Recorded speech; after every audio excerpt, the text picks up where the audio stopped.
What's up, guys? So I decided to buy a vehicle to do just for a YouTube series. And my theory is over the years I've met a lot of kids that said, I want to get into cars, but I didn't grow up around cars and nobody I know really works on cars.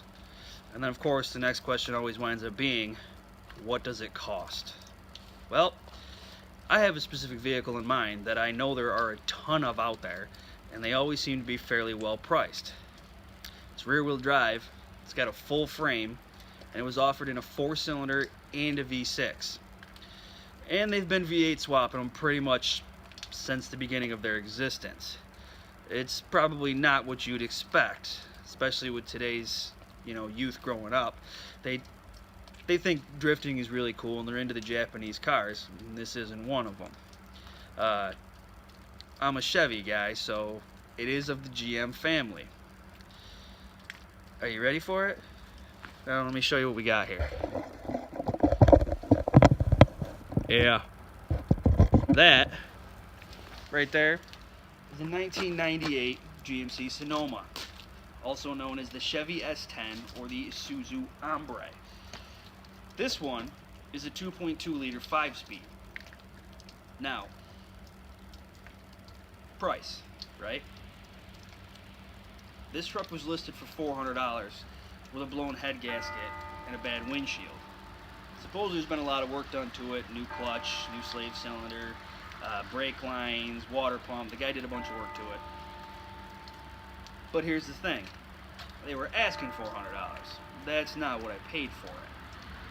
Because when we got there, we tried to start it up, and it wouldn't start. We gave it a good shot, but no luck. So, it's a rusty old truck. I mean, what's it really worth?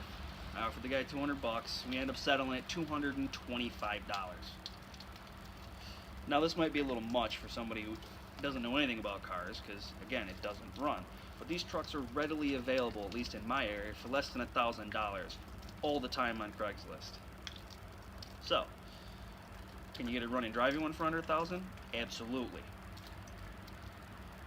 And in reality, there is a ton of stuff you can do with these vehicles. I know you're probably surprised right now, you're like, well, that's not cool. But it can be. The only thing you're limited by is your creativity and your imagination. A good example is my buddy Harlan. I'll show you a picture of his truck.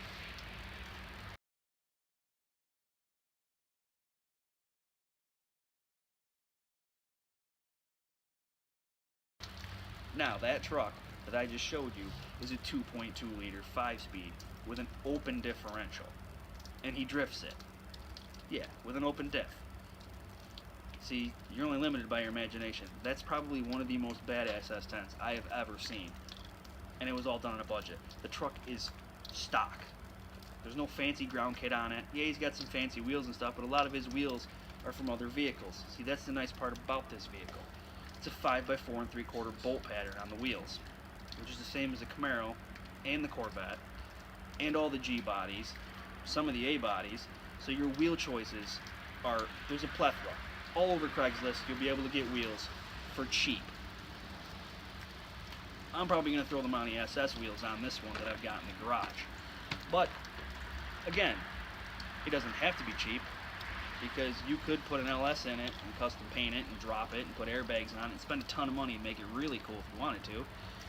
Or you could do like Harlan and just custom paint the thing, do some fancy body mods and stuff, keep it stock, get a ton of attention, people love that truck, and still have a fairly cheap vehicle that you can go out and beat on and have a good time, which is pretty much what I'm going to try to do.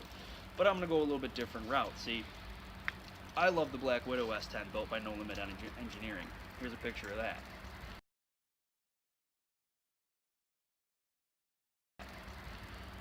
That truck has an LS engine in it, I believe with a T56 6-speed transmission. We're not going to go that route, but I do like the looks of the truck, so we're going to lower it. I may or may not get fiberglass fenders. Probably will, but not right away.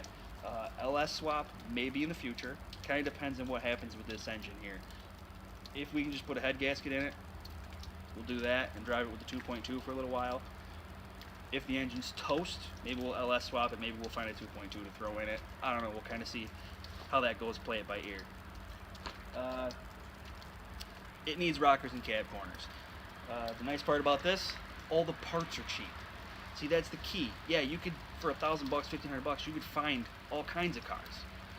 But are the parts to fix those cars expensive? You could probably get an E36 BMW for $1,500. That's rough, that somebody's been beaten on. And yeah, it's a BMW, it's cool.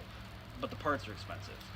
A lowering kit for this truck. You could do a 2-inch, 3-inch lowering kit for this truck for less than $200. The cab corner and rocker kit, I think on eBay was like $80 for everything to fix this, the metal work on the cab. The front fenders on this truck are in really good shape. The rear quarters are pretty well shot. But because I'm thinking about doing fiberglass wide body stuff, I'm not really worried about that. I'll fix the cab corners and rockers on this. I'll show you guys how to do that when I do it. But when I'm buying parts for this thing, I'm going to do it all with you guys on YouTube. I'm going to show you where to go to get the cheap stuff, how to get the cheap stuff. We'll get the cheap stuff and I'll put it on the truck. We'll review the stuff that we get. You know, is it crap? Is it good? That's the whole point of this. I bought this truck to do with you guys and show you how to do it on a budget. So we're going to try to keep it cheap. My plan for the truck is to build an autocross capable vehicle that is also rallycross capable, because those of you who followed me know that I like the rallycross. It is an absolute riot. If you have it in your area, you should definitely try it. That rhymed. That's great.